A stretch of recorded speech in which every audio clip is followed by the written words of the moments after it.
வணக்கம். என்னென்ன பக்தர்களே, எல்லாம் சகிக்குங்களா? எல்லாம் நல்லா இருக்கீங்களா? ரைட்டு. இன்னைக்கு நான் கேரளாவுக்கு வந்திருக்கேன். என் குருவுக்கும் என் குருவின் குருவிற்கும் என் இஷ்ட தேவதைக்கும் என் குலதெய்வத்திற்கும் என்னை சுற்றியுள்ள எல்லா சித்தர்களுக்கும் மகான்களுக்கும் நன்றி தெரிவித்து இந்த சிறப்பான பதிவை ஒரு சின்ன வீடியோவை நான் பதிவு செய்கிறேன். கேரளாவில் இது ஆடி மாதம். இந்த ஆடி மாதத்தில் மெயினாக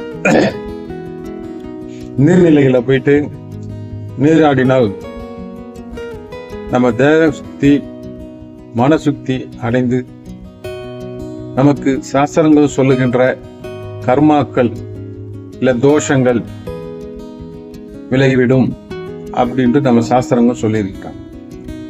அப்போ வருடத்துக்கு ஒரு முறையாவது முடியாதவர்கள் சமுத்திரத்தில், அதாவது கடலில் ஓடும் தண்ணீர், அதாவது ஆறு, வீழும் தண்ணீர், அருவி, இப்படி பல நீர்நிலைகளை போயிட்டு இந்த வருஷத்துக்கு ஒரு வாட்டி நீங்க போய் அதை குளிச்சிங்கன்னா அந்த உடம்புல அந்த தோஷம் தாங்கியிருந்தாலோ, ரெண்டாவது நம்ம பித்திருக்கள், நம்ம முன்னோர்கள், நம்ம நண்பர்கள் நோய் நொடியாலோ அகால மரணத்தாலோ மரணம் அடைந்திருந்தால் அவர்கள் அவர் வீட்டார்கள், அதாவது ஒரு நண்பர் வீட்டார்கள், அவங்களுக்கு பழக்கம் இல்லாமல் இருக்கலாம், இல்லை தெரியாம இருக்கலாம், நம்ம கூட நெருங்கி பழங்கியிருப்பாங்க. அப்ப அந்த ஆத்மாக்கங்கள்லாம் அதுங்களுக்கு நமக்கு எதனா பண்ண மாட்டாங்களா, நம்ம இது பண்ணலையே, நம்முடைய ஆத்மா அடுத்த நிலைக்கு நம்ம போனோம், நம்ம ஆத்மலோகத்துக்கு போனோம், ஆனா நம்ம யாரும் வெடி வைக்கிறதுக்கு ஆள் இல்லையே அப்படின்னு ஒரு ஏக்கத்தோட நம்ம பித்திருக்களாலும் சரி, நம்ம நண்பர்களாக இருந்து இறந்து போன ஆத்மாக்களும் சரி, அகால மரணமான ஆத்மாக்களும் சரி, அது காத்துட்டு இருப்போம். நமக்கு தெரியாது. அப்போ அது யார் மூலமா எப்படி பண்ணணும் செய்யணும் அது உணரக்கூடிய சக்தி யாருக்கு அந்த குடும்பத்துல இருக்கு, இல்ல நண்பர்கள்ட்ட இருக்கு அப்படிங்கும்போது அவங்களுக்கு வரும். இது பண்ணணும் செய்யணும் அப்படின்னு சொல்லுவாங்க. ஆனா கண்டும் காணாம இருப்பாங்க. அதெல்லாம் பண்ணலது, அதெல்லாம் சும்மா மூட நம்பிக்கை நினைப்பாங்க. ஆனா தப்பு. ஏன் தப்பு சொல்றோம்னா, நான் ஏதோ புக்கை படிச்சுட்டு அதை படிச்சுட்டு சாஸ்திரங்களை படிச்சுட்டு இவர் இதை ஏதோ சொல்லிட்டு இருக்காரு, நம்புன்னு சொல்லிட்டு இருக்காரு. அதெல்லாம் கிடையாது. நாங்களாம் அனுபவபூர்வமா அனுபவிச்சிருக்கோம். அனுபவபூர்வம் அனுபவிச்சனால்தான் நான் சொல்றோம். இது முன்னோர்கள் நம்ம சும்மா எல்லாம் எழுதி வைக்கல. இதெல்லாம் நீங்க பண்ணணும். ஒரு மானிட வாழ்க்கையில இப்படிப்பட்ட விஷயம்லாம் இருக்கு அப்படின்ட்டு தான் அவங்க எல்லாம் பண்ணி வச்சிருக்காங்க. சும்மா எல்லாம் நம்ம பண்ணலாம். அதனால அதை நம்ம பயன்படுத்தி இந்த மாதிரி காலகட்டங்கள்ல நீங்க இதை நம்ம பண்ணிக்கின்றதுக்காக தான் நான் இவ்வளவு தூரம் நான் சொல்றேன். இப்ப நான் கேரளா திருவனந்தபுரம் பக்கத்துல திருவல்லம் அப்படின்ற ஒரு இடம் இருக்கு. என்ன அந்த இடத்துல விசேஷம் அப்படின்னு கேட்டீங்கன்னா, தாய் சொல்லை மீறாத ஒருத்தர் இருந்தார். அவர் தான் பரசுராம. தந்தை சொல் தவறாமல், தந்தை என்ன சொன்னாரோ செஞ்சிருவாரு. அப்படியாப்பட்ட ஒரு தேவர்களுடைய தேவ சமுதாயத்தை சேர்ந்துட்டு தேவர்களுடைய அப்படின்னு தேவர்னு நினைச்சுக்காதீங்க, தேவர்கள் மகான் அப்படின்னு வச்சுங்க. அவர் அப்படி வாழ்ந்திருக்காரு. அவர் ஒரு காலகட்டத்துல நீங்க பரசுராமரை பத்தி நீங்க நெட்ல போட்டு அவருடைய வரலாறுலாம் உங்களுக்கு சொல்லுவாங்க. நான் அது டைம் வேஸ்ட் பண்ணி சொல்ல வேண்டியதில்லை. அதுல படிச்சு அவங்களுக்கு நல்லா தெரியும், உங்களுக்கு நம்பிக்கை வரும். அவரு பரசுராமன் தன் தந்தை சில கோரிக்கையை வச்சு அவர் டெஸ்ட் பண்ண பார்க்கும்போது தன்னுடைய தாயை நீ வதம் செய் அப்படின்னு சொல்லிட்டு அவர் சொல்றாரு. சொல்லும்போது அடுத்த கேள்வியே கிடையாது. நீ உன் தாயை நீ வதம் செய்ய, நீ கேட்டது நான் வரேன், நான் கொடுக்குறேன் அப்படின்னு சொல்லிட்டு ஒரு வார்த்தை சொல்லும்போது அடுத்த செகண்டே தாயை கழுத்தை வெட்டிட்டு அப்புறம் தந்தை கிட்ட கேள், நான் சொன்னது நீ செஞ்சுட்டே, பெத்த தாயே நீ நான் என் வார்த்தையை நீ தவறாம நீ செஞ்சனாலே நீ கேட்டு என்ன கேட்ட நான் தரேன் அப்படின்னு சொல்லும் போது, அப்போ மீண்டும் அந்த தாய் அந்த சகோதரர்கள் மறுபடியும் மீண்டும் உயிர்ப்பித்து வர வேண்டும் அப்படின்ட்டு சொல்லுறதுக்கு அவர் அப்பா சொல்றாரு, சரி ரைட்டு ஓகே அப்படின்னு பழகிக்கணும். அப்போ சில விஷயம் நடக்குது. அந்த மறுபடியும் அந்த தாயோட தலையை ஒட்ட வைக்கும் போது இன்னொருத்தருடைய தலையை அதை ஒட்டி மறந்த மாதிரி அதில் வச்சுட்டோன்னா தாயோட முகமே அது மாறிட்டு அப்படியெல்லாம் சில இருக்கு. அந்த தாயை கொண்டதுனால அவர் அந்த பித்ரு தோஷத்தம், அந்த பித்ரு தோஷத்தை இங்க கழிக்கிறதுக்காக இந்த கேரளா மாநிலத்துல திருவனந்தபுரம் மாவட்டத்துல இந்த திருவள்ளன்ற இடத்துல இங்க ஒரு ஆறு, ஒரு சின்ன ஒரு அந்த காலத்துல ஆறு அப்படி ரொம்ப குறுகி போச்சு, கவா மாதிரி ஆயிடுச்சு. அந்த இடத்துல இங்க அவர் திதி கொடுத்ததாகவும் அதே மாதிரி இந்த இடத்துல வந்து நம்ம இது மாதிரி அகால மரணங்கள் ஆனவங்க நிறைய வீட்டில் பார்த்தீங்கன்னா இந்த செய்வனை பண்ணி கொண்டுறது, ஆக்சிடென்ட் ஆகி செத்து போகிறது, சூசைட் பண்ணிக்கிறது, நெருப்பு கொளுத்திக்கிறது, இப்படி பல பேர் நம்ம முன்னோர்கள்ல நடந்திருப்போம், செஞ்சிருக்கோம். அது மாதிரி நம்ம என்ன பண்ணுவோம், இப்போ அப்பா அம்மா இருந்தாலும் அவங்களுக்கு தித்தி கொடுத்துட்டு இப்படியே இருப்போம். அந்த முன்னோர்கள் நம்ம கொடுக்க மாட்டோம், நம்மளுக்கு தெரியாது. அப்போ அது வந்து அது பெண்டிங் இருக்கும். அப்போ இந்த இடத்துக்கு வந்து அது மாதிரி ஒரு விஷயத்த நம்ம வந்து இங்க திதி கொடுத்தோம். இங்க வந்து திலகம் ஹோமம், தர்ப்பணம் 2 சிஸ்டம் வச்சிருக்காங்க. தர்ப்பணன்றது இறந்தவங்களுக்கு வந்து 48 நாள பண்றது, இல்லாத 1 வருஷத்துக்கு கூட பண்றாங்க. திலகம் பண்றது அதை நம்ம முன்னோர்கள் எல்லாருக்கும் சேர்த்து அது கொடுக்குற மாதிரி திலகம் ஹோமம் வந்து இங்க பண்ணிட்டு இருக்காங்க. ரெண்டாவது பாத்தீங்கன்னா இங்க வந்து இந்த திலகம் ஹோமம், தர்ப்பணம் இதுல வந்து பெண்களும் கொடுக்கலாம். நீங்க யாருக்காக யாரும் வந்து உட்காந்து இங்க வந்து பெண்கள் ஆண்கள் எல்லாமே உட்காந்து அந்த விடிய காலையில இந்த 6 to இதே மாதிரி 2-3 இது அங்கே ஸ்டார்ட் பண்றாங்க, நடக்குது. அது ஒரு தெய்வீகமான ஒரு ஏதோ ஒரு தேவலோகத்துல வந்து நம்மளுடைய பிணிகளை, நம்மளுடைய குறைகளை, நம்ம தோஷங்களை கழிக்கிற மாதிரி அது அங்க இருந்தாலே அந்த வைப்ரேஷன் தெரியுது. காலையில அந்த பரசாமருக்கு பூஜை பண்ணிட்டு அதெல்லாம் பண்ணும்போது பாத்தீங்கன்னா நம்ம ஏதோ ஒரு வேற்று உலகத்துல இருக்கிற மாதிரி மனசுல வந்து ஒரு இது வருது. இந்த விஷயம் நான் எப்படி கேள்விப்பட்டேன்னா, நான் எனக்கு தெரியாது. எனக்கு வந்து அது ஒரு ஜோசியர் வந்து ஒரு இதுல சொல்லும் போது கேள்விப்பட்டேன். அப்பதான் இது வந்து தெரிஞ்சுது. ஏன்னா ராமர் வந்து காசியில வந்து போய் திதி கொடுத்தாங்க. அப்பயும் அவருக்கு சரியாகலன்னு சொல்லும்போது அவர் வந்து திருவாஞ்சியத்துல வந்து கொடுத்துருக்காரு. அப்பதான் அவருக்கு பூர்த்தியாச்சு. அப்போ தேவர்களுக்கே இந்த நிலைமை மனிதர்களுக்கு என்ன இருக்கு? அதனால போன ஜென்மத்துல பண்ணதுக்கு காசியில, இந்த ஜென்மத்துல பண்ணது வந்து ராமேஸ்வரத்துல. ஆனால் எதிர்பாராத விதமா அகால மரணம் அடையுது. இது மாதிரி நடக்கிற விஷயங்களுக்கெல்லாம் இங்கதான் வந்து முதன்மையான இடமாக கருதி எல்லாம் செஞ்சிருக்காங்க. அதனால நீங்க உங்களால முடிஞ்சா உங்களுடைய ஜாதகங்கள்லாம் வச்சு பாருங்க. பித்ரு கர்மா அதெல்லாம் இருக்கும். அது இருந்துச்சுன்னா அதுக்கு உங்களோட நேரம், காலம், நட்சத்திரம், திதி அதெல்லாம் கணக்கு பண்ணி கரெக்டா நீங்க இங்க வந்து இந்த பிணிகளை வந்து நீங்க தீர்த்துக்கிறதுக்கு இது நல்ல ஒரு வழியா இறைவன் வந்து வகுத்திருக்காரு.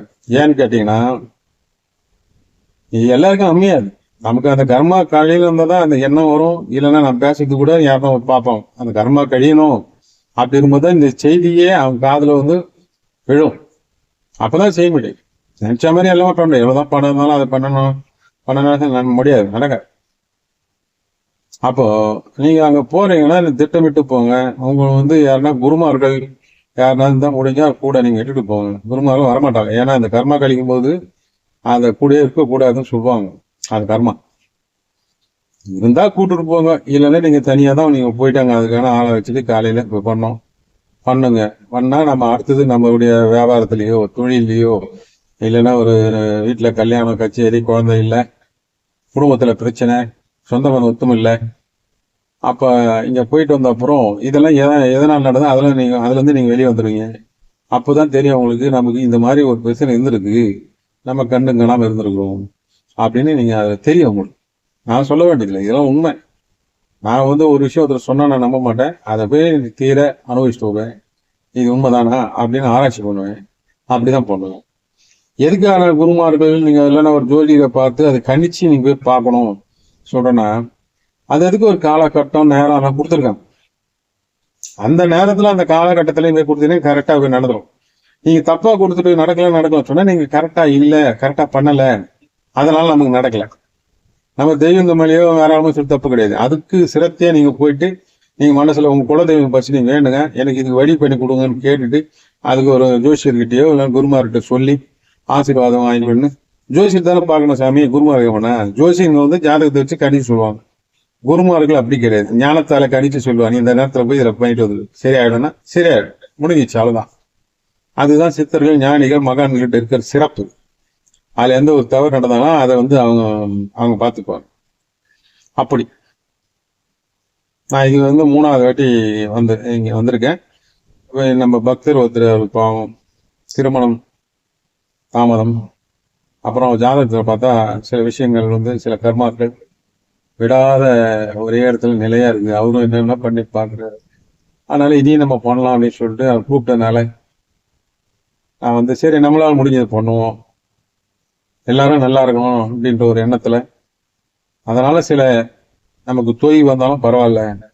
ஏன்னா அவங்க வந்து இந்த பூமியில பிறந்திருக்காங்க, வாழணும், அனுபவிக்கணும், சின்ன வயசு.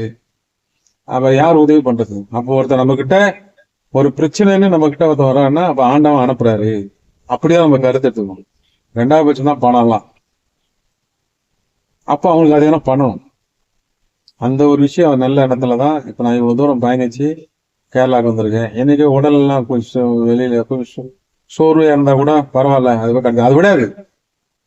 ஒருத்தோட கர்மம் அதிகமா இருந்ததுன்னா அவங்க கூட வரும்போது அதை செய்ய விடாததுக்கு என்னென்ன விஷயங்கள் தடுக்குமோ அந்த விஷயம் எல்லாம் தடுத்து ஒண்ணு செய்ய விடாது. விருப்பம் உண்டாக்கும், பல பிரச்சனைகள் போடும். இதெல்லாம் கூட வரணும், தாங்கிக்கணும்.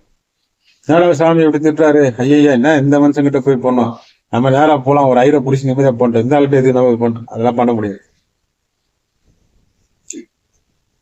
நீங்க நினைக்கிற இந்த தேவ ரகசியங்கள், சாஸ்திரங்கள் பட்ட தோஷங்கள், இதெல்லாம் வந்து காசு கொடுத்தோ இல்லைன்னா காசு கொடுத்துட்டா ஒரு ஜோசியரோ ஒரு மகானோ யாரோ வந்து நம்ம செஞ்சிருவாங்க, நடந்துருவோம், காசு கொடுத்து நம்ம எல்லாம் பண்ணலாம், அடுத்து நம்ம பண்ணலாம், அதெல்லாம் நடக்கவே நடக்காது. அதனால நான் இது ஒரு சின்ன இதா இங்க வந்து இந்த கோயில எல்லாம் வீடியோ எல்லாம் எடுக்க மாட்டாங்க, போட்டோ எடுக்க மாட்டாங்க, ரொம்ப ஸ்ட்ரிக்டா இருப்பாங்க. அதனால போட்டோ வீடியோ எல்லாம் எடுக்கல. அதனால சரி போய் சாமி கும்பிட்டு தானே, அது என்னன்னு தெரியல போடணும். நம்ம பக்தர்கள் யாரும் தெரியும், ஒரு 2 பேர் தெரிஞ்சுக்கிட்டு அவன் பிரச்சனை இப்ப முடிச்சுக்கிட்டு இருந்தேன். இதுல என்ன இருக்கு? ஏன்னா கல்யாணம் ஆகல, குழந்தை இல்லை, கல்யாணம் ஆகி பிரிவினை, இப்படிலாம் பல பிரச்சனைங்க. பிரச்சனை வந்த அப்புறம் கோர்ட்டு கேஸு போலீஸ் ஸ்டேஷன்லாம் போறோம். சரி வா, ஒரு மூட நம்பிக்கை அதெல்லாம் தெய்வங்களை முன்னோர்கள் எப்படி கும்பிட்டாங்க, நம்ம முன்னோர்கள்லாம் எப்படி வாழ்ந்தாங்க, அவங்களுக்கும் பிரச்சனை வந்திருக்குல்ல, அவங்களும் எப்படி பிரச்சனை சால்வ் பண்ணாங்க, அப்படி யோசிக்கிறது கிடையாது.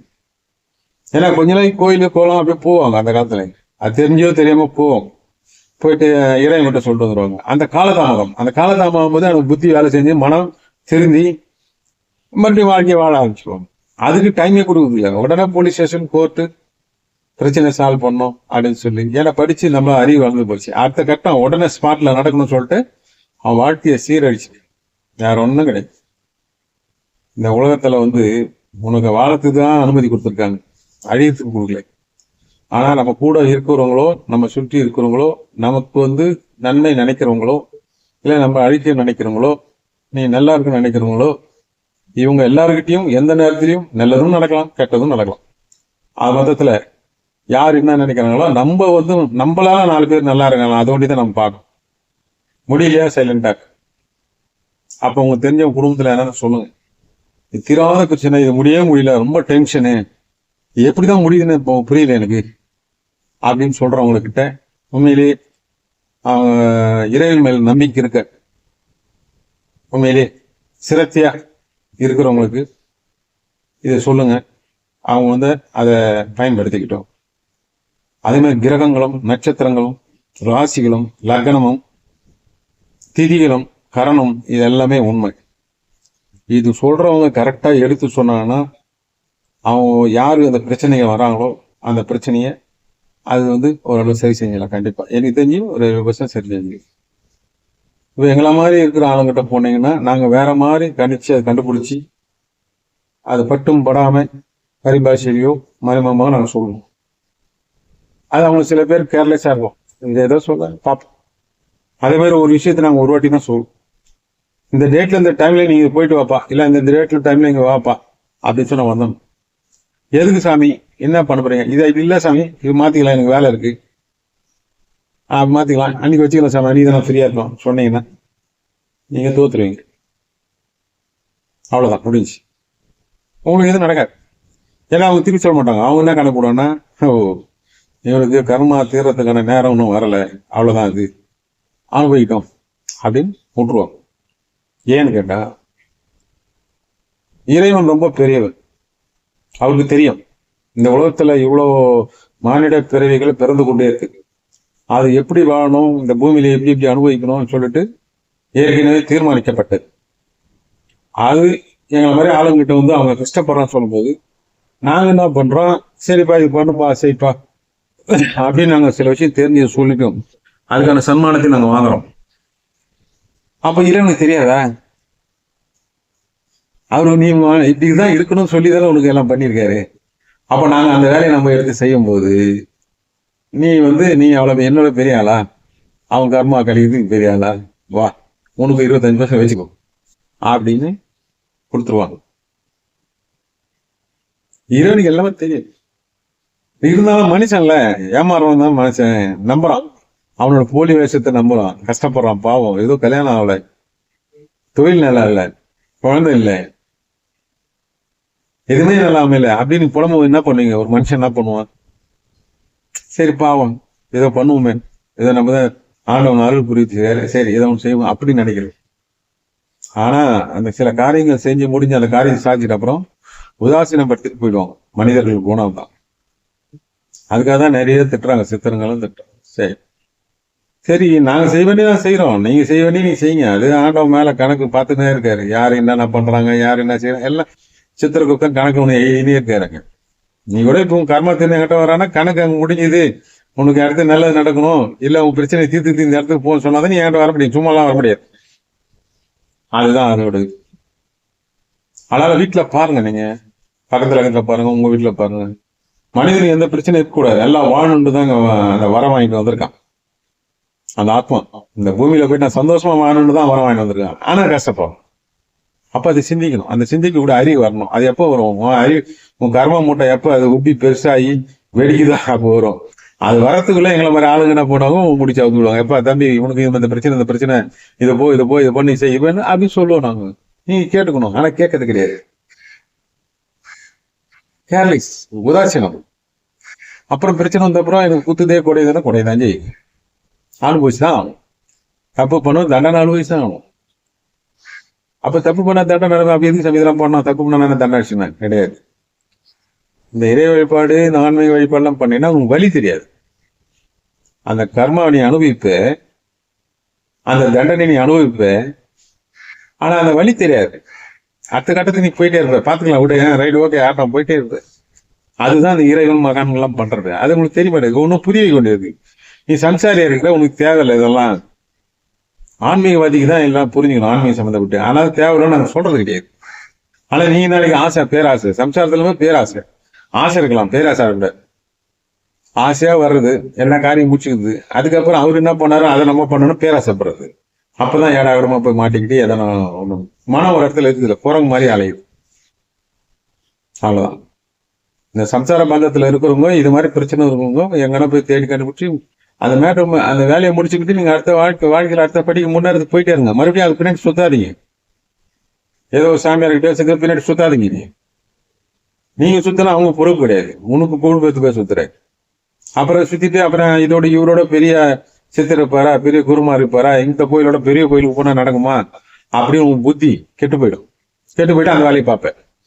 அப்ப உனக்கு உதவி செஞ்சவங்க பண்ணவங்களும் உதாசீனப்படுத்துறேன், முடிஞ்சிச்சா? மறுபடியும் கர்மா மூட்டை ஏத்திக்கிறேன். அதனால அது மாதிரி எல்லாம் நடக்கும். அதனால இப்ப சென்னையில இருந்து இவ்வளவு இப்ப திருவனந்தபுரத்துல திருவள்ளத்துல இருக்கிறேன் ரூம் போட்டு.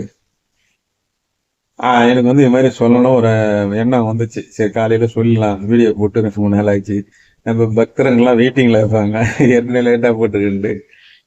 எல்லாம் சந்தோஷமா இருக்கணும், சந்தோஷத்தை நம்ம தான் ஏற்படுத்திக்கணும். எவ்வளவு துக்கம் எவ்வளவு இருந்தாலும் துக்கப்பட்டு அதை சிந்தனை செஞ்சு ஒன்றும் ஆக போகுது. செயல்முறையில தான் நீங்க சரி பண்ணிக்கணும். அப்போ நீங்க டெய்லி ஏதோ ஒன்று செஞ்சுட்டே இருக்கணும். டெய்லியும் ஒரு விநாயகர், முடிஞ்சதுக்கு உங்க வீட்டு பக்கத்துல எதுவும் ஒரு விநாயகர் இருப்போம். இனிதான் நம்ம சாமி படம்லாம் வச்சு வீட்டுல கும்பிடுங்கிறோம். அந்த காலத்துல அப்படிலாம் கிடையாது. குலதெய்வம் கும்பிடுவாங்க வருஷத்துக்கு ஒரு வீட்டுல. ஒரு கல்யாண கச்சேரி கும்பிடுவாங்க. எந்த பிரச்சனை தான் கோயிலுக்கு போயிடும். ஊர்ல கிராம தேவதை இருக்கும், இது மாதிரி தேவதை கிட்ட போய் சொல்லுவோம்.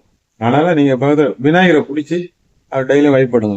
யோசிங்க, ஏன் நம்மளுக்கு வருது, அவனுக்கு இல்ல நமக்கு ஏன் நடக்குது, அவன் நல்லா இருக்கும் நம்ம ஏன் நல்லா இல்லை, என்ன பிரச்சனை, எதனால இது, அதுக்கு இது தெரியும், உங்களுக்கே தெரியும். நான் சொல்லிதான் தெரிஞ்ச அவசியம். அது மாதிரி பண்ணு. அது திருமண தாமதம், குழந்தை இல்லாதவங்க, வீட்டுல பிரச்சனை, ஒருத்தருக்கு ஒத்துமை இல்லாதவங்க, சொத்துல பிரச்சனை, பண கஷ்டம் இருக்குன்னா ஏதோ நம்ம கர்மா நம்மளை பின்தொடர்ந்துனே வருது, நம்மளுக்கு புரியல. அப்ப அது கரெக்டான வழியை நம்ம கண்டுபிடிக்கணும்.